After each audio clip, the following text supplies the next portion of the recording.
नमस्कार, सौरभ द्विवेदी नाम है हमारा और आप देखना शुरू कर चुके हैं लल्लन टॉप शो।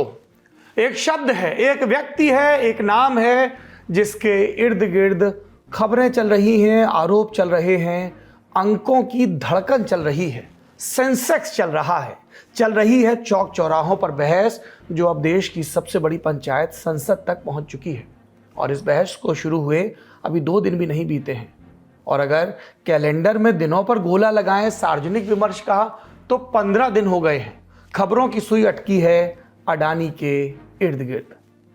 कांग्रेस के पूर्व अध्यक्ष राहुल गांधी ने 7 फरवरी को लोकसभा में करीब 50 मिनट का भाषण दिया। व्यापारी गौतम अडानी को केंद्र में रखकर सीधे प्रधानमंत्री नरेंद्र मोदी से सवाल पूछे। आज यानी 8 फरवरी को प्रधानमंत्री का संसद में भाषण हुआ। सबको पता था प्रधानमंत्री मोदी राहुल गांधी के आरोपों का जवाब देने वाले हैं।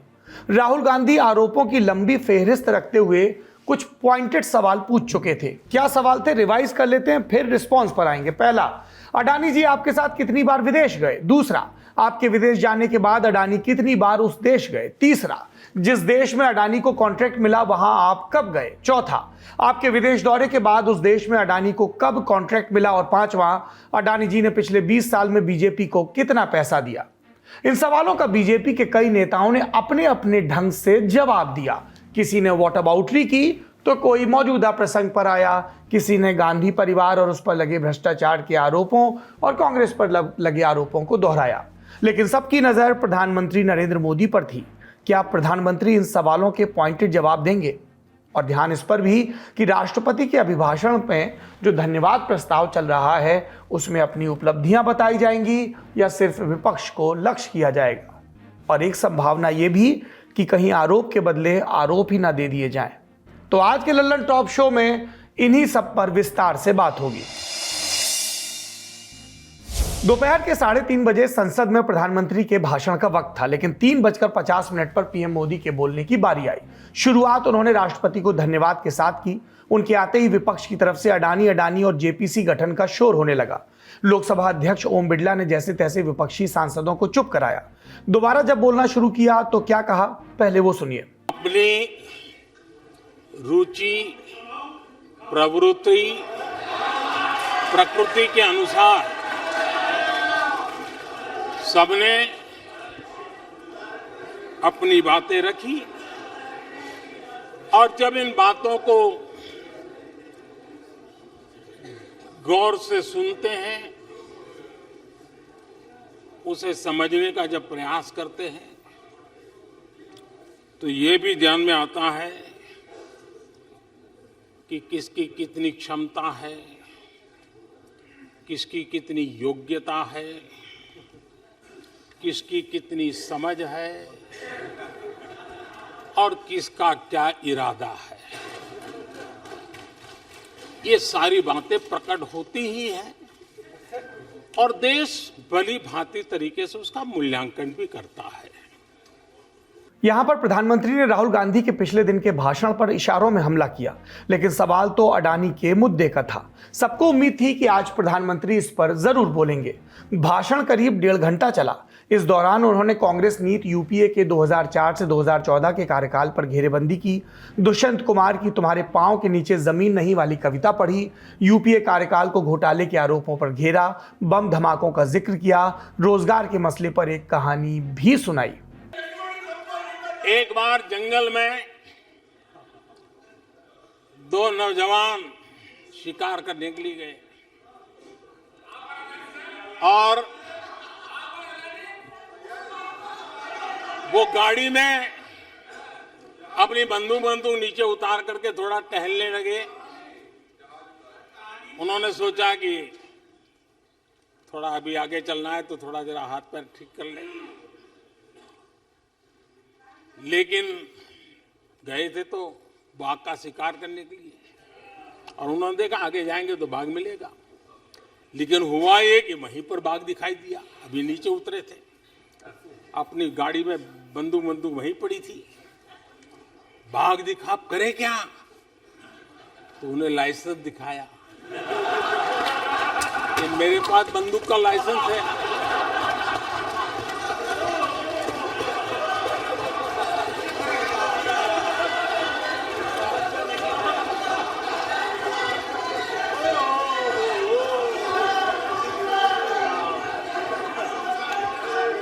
इन्होंने भी बेरोजगारी दूर करने के नाम पर एक कानून दिखाया, वो कानून बना दिया है।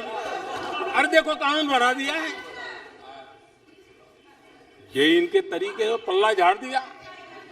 अब पत्रकार बिरादरी और देश के तमाम लोग अडानी पर हुए सवालों के जवाब का इंतजार कर रहे थे। राहुल गांधी भी उस वक्त सदन में मौजूद थे, लेकिन पूरे भाषण के दौरान एक भी बार अडानी का जिक्र नहीं हुआ। हाँ, 2 बार इशारों में राहुल गांधी के सवाल का जवाब तंजिया अंदाज में देने की कोशिश हुई। आपको याद हो, राहुल गांधी ने कल अडानी और मोदी के रिश्ते पर हार्वर्ड में रिसर्च की बात कही थी। पहले वो आरोप सुनिए और फिर प्रधानमंत्री का उस पर रिस्पॉन्स। कहां से आई, इतने अलग अलग सेक्टर्स में अडानी जी ने कैसे सक्सेस प्राप्त की, अडानी जी के बारे में पूरी दुनिया को स्टडी करनी चाहिए, हार्वर्ड यूनिवर्सिटी को स्टडी करनी चाहिए कि पॉलिटिक्स के बीच में और बिजनेस के बीच में कैसा रिश्ता होता है। India is a case study and prime minister Narendra Modi should be given a gold medal in this. Now बहुत अच्छी आदरणीय अध्यक्ष जी, मैं कई बार सुन रहा हूं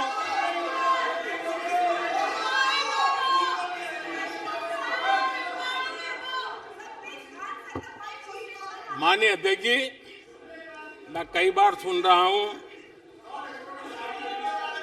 यहां कुछ लोगों को हार्वर्ड स्टडी का बड़ा क्रेज है।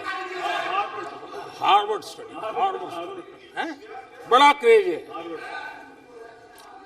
कोरोना काल में ऐसा ही कहा गया था और कांग्रेस ने कहा था कि भारत की बर्बादी पर हार्वर्ड में केस स्टडी होगी, ऐसा कहा था।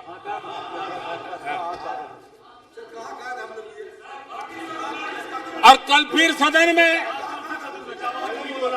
हार्वर्ड यूनिवर्सिटी में स्टडी की बात कल फिर हुई। लेकिन माननीय अध्यक्ष जी, बीते वर्षों में माननीय अध्यक्ष जी, बीते वर्षों में हार्वर्ड में एक बहुत बढ़िया स्टडी हुई है, बहुत इंपॉर्टेंट स्टडी हुई है। और उस स्टडी है, उसका टॉपिक क्या था मैं जरूर सदन को बताना चाहूंगा। और ये स्टडी हो चुकी है। स्टडी है the rise and decline of India's Congress party. ये स्टडी हो चुका है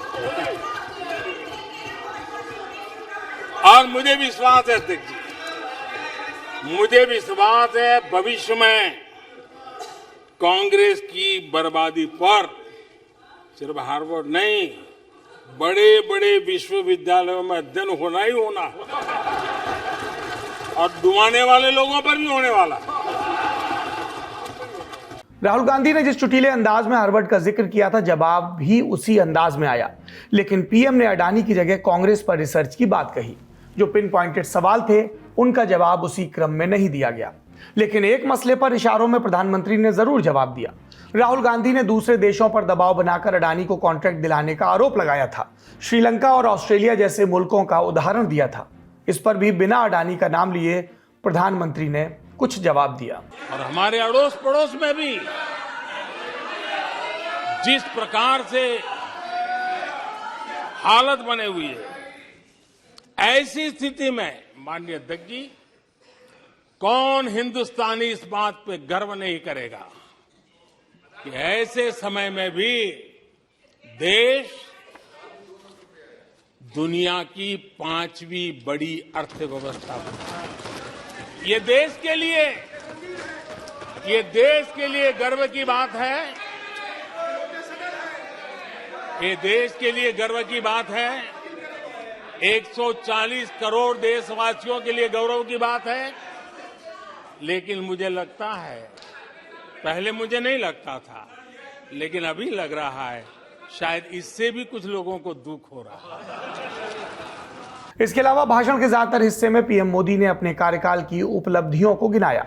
ये भी कहा कि जिन लोगों को हमारी योजनाओं का फायदा मिला, वो झूठे आरोपों पर कभी यकीन नहीं करेंगे।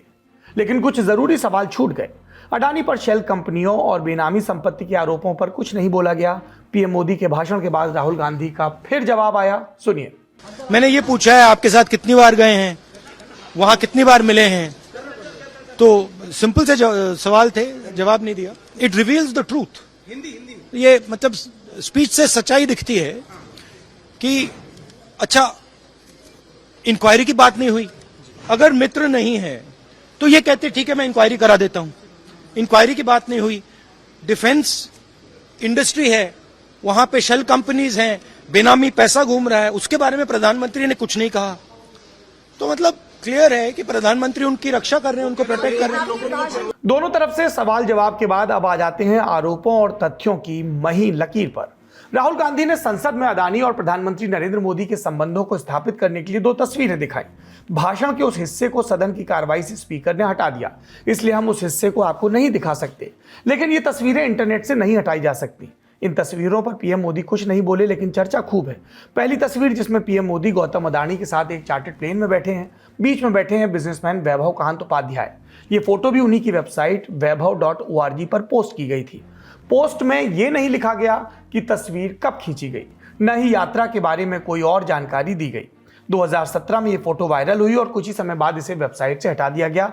बाद में वैभव.org नाम की वेबसाइट भी बंद हो गई। ये है उस वेबसाइट के आर्काइव की कुछ तस्वीरें। जाहिर है ये तस्वीरें उस वक्त की हैं जब प्रधानमंत्री नरेंद्र मोदी गुजरात के मुख्यमंत्री थे। 2017 में ये तस्वीर सामने आने के बाद कांग्रेस प्रवक्ता अभिषेक मनु सिंघवी ने आरोप लगाया था कि मुख्यमंत्री रहते हुए नरेंद्र मोदी ने करीब 100 बार अडानी के चार्टर्ड प्लेन का इस्तेमाल किया। उन्होंने दावा किया था कि कांग्रेस नेता अर्जुन मोढवाडिया ने आरटीआई के जरिए जानकारी हासिल की, जिसमें 2003 से 2007 के बीच अडानी के चार्टर्ड प्लेन के इस्तेमाल की बात थी। आरोप लगाया कि पीएम मोदी ने अडानी के प्लेन का इस्तेमाल भारत के अंदर तो किया ही, विदेशी दौरों में भी किया। कांग्रेस ने आरटीआई के जरिए मिली जानकारी के हवाले से आरोप लगाया था कि 1 जुलाई 2007 को अडानी के प्लेन से मोदी स्विट्जरलैंड गए थे, 16 जून 2007 को साउथ कोरिया, 15 अप्रैल 2007 को जापान का दौरा किया और 1 नवंबर 2006 को प्रधानमंत्री मोदी के चीन दौरे में भी अडानी के प्लेन का इस्तेमाल हुआ। यहाँ ये जानना जरूरी है कि देश में ज्यादातर चार्टर्ड प्लेन्स किसी न किसी बिजनेस घराने के हैं। कई दलों के नेता उनका इस्तेमाल करते हैं और इसके लिए बाकायदा किराया दिया जाता है। गुजरात के मुख्यमंत्री रहे नरेंद्र मोदी और अडानी के केस में कांग्रेस ने चार्टर्ड फ्लाइट्स पर हुए करीब 16 करोड़ रुपए के खर्च पर भी सवाल उठाए थे। सिंघवी ने तब पूछा था कि देश जानना चाहता है, हम जानना चाहते हैं कि मोदी की इन चार्टर्ड यात्राओं पर आए खर्च का भुगतान किसने किया। 2007 में की गई एक आरटीआई क्वेरी के जवाब में आज तक कोई जानकारी नहीं दी गई, ये सिंघवी ने कहा। उस वक्त बीजेपी ने इन आरोपों का जवाब भी दिया था आरोपों से। कांग्रेस की पूर्व अध्यक्ष सोनिया गांधी के दामाद रॉबर्ट वाड्रा और आर्म्स डीलर संजय भंडारी के संबंधों पर बीजेपी ने सवाल पूछे थे। भगोड़ा Sanjay Bhandari money laundering case का आरोपी है और लंदन से उसके प्रत्यर्पण की कोशिश चल रही है। बीजेपी की तरफ से निर्मला सीतारामन ने आरोप लगाया था कि 2012 में संजय भंडारी ने वाड्रा के लिए बिजनेस क्लास हवाई टिकट खरीदे थे। तब कांग्रेस ने जवाब में कहा था कि मोदी सरकार जांच के आदेश दे और पता लगा ले कि क्या कोई गलत काम हुआ था। इसके अलावा गौतम अडानी ने इस तस्वीर पर भी सफाई पेश की थी। जुलाई 2016 में इकोनॉमिक टाइम्स ने एक इंटरव्यू में अडानी से पूछा था कि 2014 के चुनाव प्रचार के दौरान पीएम पद के उम्मीदवार नरेंद्र मोदी को अपने समूह का विमान क्या आपने मुहैया कराया और क्या इसके लिए उन्हें सत्ताधारी बीजेपी से विशेष मदद मिली थी। इस पर गौतम अडानी ने जवाब दिया कि उनके बिजनेस समूह के पास 4 विमान हैं। वो तब नॉन शेड्यूल फ्लाइट का संचालन कर रहे थे। उस अवधि के दौरान केवल अडानी समूह के पास अहमदाबाद में विमान थे। राज्य सरकार कमर्शियल बेस पर विमान किराए पर लेती है और ऐसा करने में कुछ भी गलत नहीं है। यानी इस फोटो पर पहले भी काफी लेदे हो चुकी है, सफाइयां और विश्लेषण आ चुके हैं। अब बात दूसरी फोटो की, जिसमें नरेंद्र मोदी एक प्लेन में सवार दिख रहे हैं और उस पर साफ अक्षरों में अडानी लिखा है। तस्वीर के जरिए आरोप लगाने की कोशिश की गई कि प्रधानमंत्री बनने के बाद भी मोदी ने अडानी के प्लेन का इस्तेमाल किया। इस तथ्य की जांच के लिए तस्वीर को हमने गूगल सर्च इमेज से तलाशा। पता लगा कि यह तस्वीर मंगलवार 22 मई 2014 की इसे न्यूज एजेंसी पीटीआई ने जारी किया था। 16 मई 2014 को लोकसभा चुनाव के नतीजे आए थे, जिसके बाद प्रधानमंत्री बनना नरेंद्र मोदी का तय था। लेकिन अभी उन्होंने, यानी इस तारीख को जब ये फोटो खींची, तब तक प्रधानमंत्री पद की शपथ नहीं ली थी। ये तस्वीर तब की है जब वो शपथ ग्रहण के लिए अहमदाबाद से दिल्ली आ रहे थे। बाकी आप जानते ही हैं, प्रधानमंत्री की शपथ 26 मई 2014 को ही। रही तस्वीर की बात, तो इसके आरोप में बीजेपी ने भी संसद में और तस्वीरें दिखा दी। कांग्रेस के नेताओं की तस्वीरें, गौतम अडानी के साथ की तस्वीरें देखिए। ये फोटो क्या है सर? नो, ये फोटो अशोक गहलोत के साथ उनका रिलेशन, कमलनाथ जी के साथ उनका रिलेशन, ओमन चांडी के साथ उनका रिलेशन, कम्युनिस्ट पार्टी के साथ आपके वायएस राजशेखर रेड्डी के साथ अडानी का रिलेशन, ममता जी से मुलाकात का उनका रिलेशन, और 100 चूहे खा के बिल्ली चले हज को। अरे बिजनेसमैन है, सब उसका फायदा ले रहे हो, सब उसके बीच में जा रहे हो और बोलने के लिए बात करते हो कि यदि आप प्रूफ कर दें कि माननीय प्रधानमंत्री जी अडानी के साथ प्रधानमंत्री बनने के बाद कभी भी एक प्लेन से गए, तो कांग्रेस पार्टी क्या सोचेगी, भारतीय जनता पार्टी क्या सोचेगी। मैं यहां इस लोकसभा से आज ही इस्तीफा दे दूंगा। क्या आप इस्तीफा दे देंगे? इन्हीं शब्दों के साथ जय हिंद, जय भारत। धन्यवाद। अब आते हैं आरोपों के दूसरे छोर पर, जिनका जवाब प्रधानमंत्री मोदी ने नहीं दिया। राहुल गांधी ने संसद में भाषण देते हुए आरोप लगाया कि अडानी की कंपनी को एयरपोर्ट चलाने का कोई अनुभव नहीं था, पर फिर भी उन्हें यह जिम्मेदारी दी गई। इस पर 8 फरवरी 2023 यानी आज इंडियन एक्सप्रेस अखबार ने एक रिपोर्ट छापी। इसमें दावा किया गया कि केंद्रीय वित्त मंत्रालय और नीति आयोग ने 2019 में देश के 6 हवाई अड्डों की बोली प्रक्रिया को लेकर आपत्ति जताई थी, जिसकी अनदेखी कर इन सभी हवाई अड्डों को अडानी ग्रुप को सौंप दिया गया। इंडियन एक्सप्रेस अखबार ने लिखा है कि रिकॉर्ड से पता चला है कि एनडीए सरकार के सबसे बड़े निजीकरण कार्यक्रम के तहत अहमदाबाद, लखनऊ, मैंगलोर, जयपुर, गुवाहाटी और तिरुवनंतपुरम के हवाई अड्डों के निजीकरण होना था इनका। इसके लिए टेंडर मंगाने से पहले केंद्र सरकार की public private partnership appraisal committee यानी पीपीपीएसी ने नागरिक उड्डयन मंत्रालय से 11 दिसंबर 2018 को प्रस्ताव पर चर्चा की थी। अखबार के मुताबिक डिपार्टमेंट ऑफ इकोनॉमिक अफेयर्स के मिनट्स ऑफ मीटिंग उनके पास है और इसके आधार पर क्या लिखा गया। इस चर्चा के दौरान आर्थिक मामलों के मंत्रालय की ओर से एक नोट दिया गया, जिसमें कहा गया कि इन 6 हवाई अड्डों की परियोजना बहुत कैपिटल इंटेंसिव है। कैपिटल इंटेंसिव का मतलब इसमें बहुत सारी पूंजी लगनी, बहुत सारा पूंजीगत निवेश होना है। इसलिए यह सुझाव दिया जाता है कि अत्यधिक वित्तीय जोखिम और अन्य मामलों को ध्यान में रखते हुए एक ही बोलीकर्ता को 2 से ज्यादा हवाई अड्डे ना दिए जाएं। ये मिनट्स ऑफ मीटिंग में। अब 10 दिसंबर 2018 की बात, इसमें लिखे गए वित्त मंत्रालय के इस नोट में दिल्ली और मुंबई हवाई अड्डों का हवाला भी दिया गया, जहां वास्तव में एकमात्र योग्य बोलीदाता होने के बावजूद जीएमआर को दोनों हवाई अड्डे नहीं सौंपे गए थे। अखबार के मुताबिक बैठक में वित्त मंत्रालय की आपत्तियों पर कोई चर्चा नहीं की गई और उसी दिन वित्त मंत्रालय के नोट में नीति आयोग ने भी हवाई अड्डों की नीलामी के संबंध में अलग से चिंता जताई गई थी, यह भी नोट किया गया। अब सवाल यह कि जब कमेटी ने एक बोलीकर्ता को 2 से ज्यादा एयरपोर्ट न देने का सुझाव दिया, तो अडानी को एक साथ 6 एयरपोर्ट कैसे मिले? इसका जवाब भी अखबार की रिपोर्ट में है। 2 बिंदुओं पर गौर करिए। पहला यह कि पीपीपीएसी द्वारा तैयार किए गए मेमो में कहा गया कि ऐसा बोलीकर्ता जिसके पास पर्याप्त तकनीकी क्षमता की कमी है, वो इस परियोजना को खतरे में डाल सकता है, जिससे सेवाओं की गुणवत्ता पर असर पड़ सकता है और सरकार गुणवत्ता के लिए प्रतिबद्ध है। दूसरा बिंदु इस जवाब में कि वित्त मंत्रालय के सचिव एससी गर्ग ने कहा माफ करिएगा, कि सचिवों के अधिकार प्राप्त समूह ने पहले ही ये तय किया है कि सिर्फ इसी आधार पर किसी को टेंडर नहीं दिया जाएगा कि किसी कंपनी को पहले एयरपोर्ट चलाने का अनुभव है। इसके बाद नीलामी की प्रक्रिया शुरू हुई। बोली जीतने के 1 साल बाद अडानी समूह ने अहमदाबाद, मैंगलोर और लखनऊ हवाई अड्डों के कंसेशन एग्रीमेंट पर दस्तखत कर दिए। इस पर अडानी समूह से जुड़े सूत्रों ने कहा कि बोली तय नियमों और उचित प्रक्रिया और मानदंडों के अनुरूप हुई थी। ये तो रही एयरपोर्ट के संचालन के जिम्मे की बात। राहुल गांधी ने अपने भाषण में एक और गंभीर आरोप लगाया, वो ये कि मुंबई एयरपोर्ट चलाने वाली कंपनी जीवीके पर जांच एजेंसियों ने दबाव बनाया और वहां भी अडानी को संचालन का जिम्मा दिया। इस पर आज जीवीके ग्रुप के उपाध्यक्ष जीवी संजय रेड्डी का बयान आया। उन्होंने कहा, जहां तक जीवीके का संबंध है, इस ग्रुप पर अडानी समूह या किसी एजेंसी का कोई दबाव नहीं था। हमने अपने व्यावसायिक हितों को ध्यान में रखते हुए हवाई अड्डे को बेचा था। सोशल मीडिया पर इस पर भी कई तरह की प्रतिक्रियाएं सामने आई। कुछ लोगों ने कहा कि राहुल गांधी के आरोपों का भांडाफोड़ हो गया और कुछ ने कहा कि जीवीके ग्रुप अब भी जांच एजेंसियों के दबाव में बयान दे रहा है। एक तथ्य भी है, जीवीके ग्रुप पर ईडी और सीबीआई की रेड हो चुकी है। 31 अगस्त 2020 को अडानी ग्रुप को जीवीके ग्रुप ने मुंबई एयरपोर्ट की अपनी हिस्सेदारी बेची थी।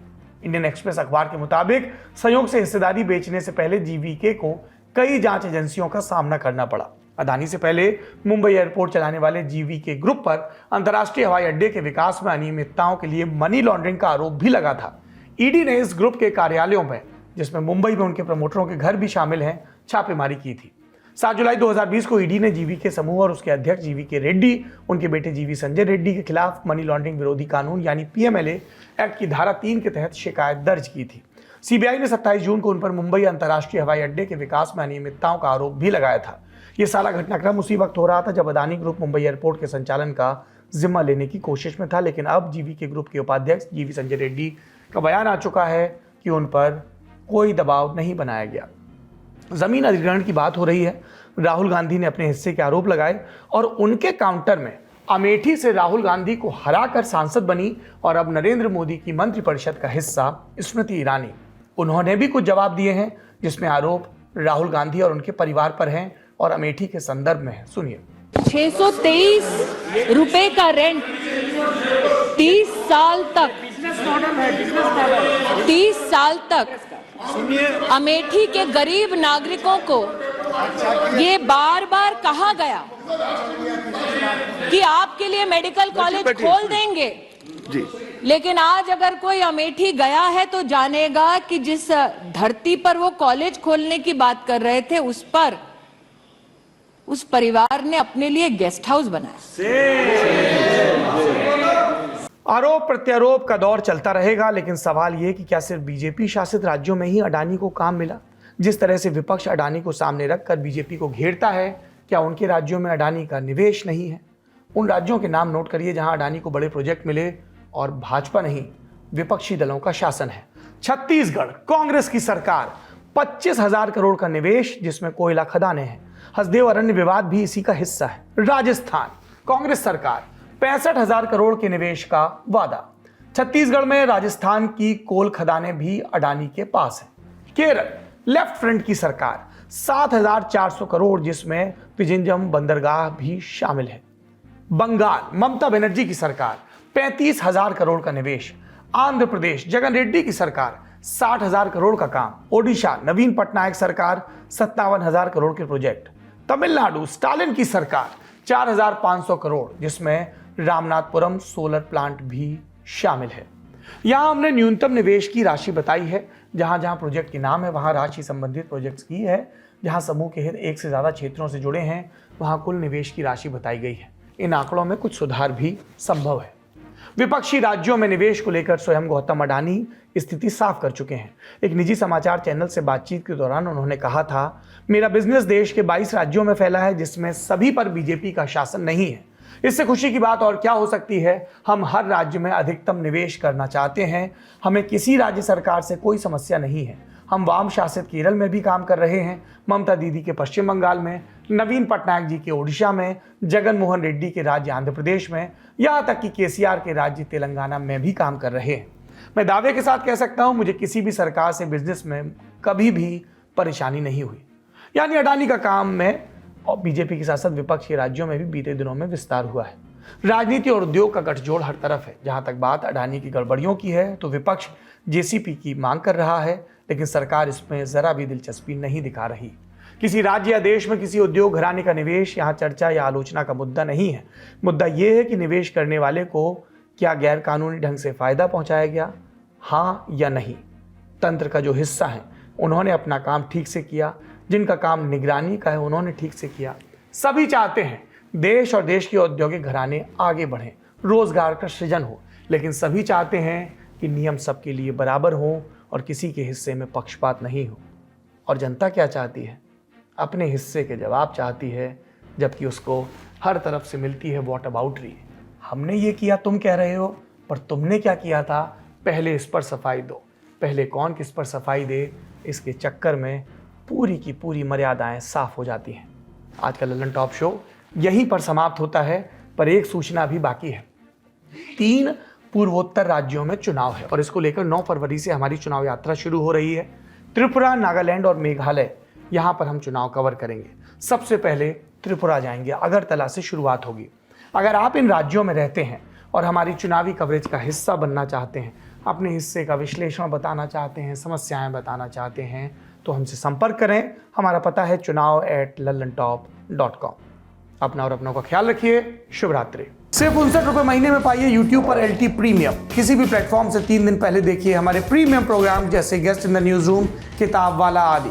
इसके अलावा बहुत कुछ। सब्सक्राइब करने के लिए ललन टॉप के यूट्यूब चैनल पर जाकर क्लिक करें ज्वाइन बटन।